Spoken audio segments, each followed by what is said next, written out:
আসসালামু আলাইকুম বন্ধুরা, আজকে শিং মাছ রান্না করব। এই জন্য মাছগুলো কুটে নিচ্ছি। আগে মাছগুলো প্রথমে লবণ দিয়ে রেখে দেব।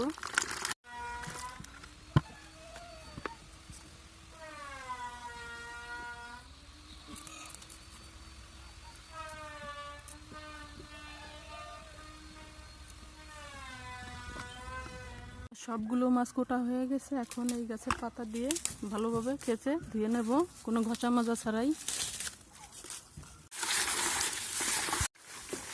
খরা গাছের পাতা দিয়ে মাছ পরিষ্কার করলাম, কত সুন্দর পরিষ্কার হয়েছে।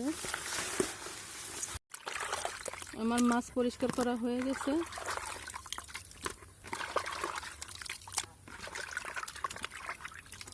কেমন হলো আমার মাছ পরিষ্কার করা সবাই বলবেন। ভিডিওটা আজকে এই পর্যন্তই। আল্লাহ হাফেজ।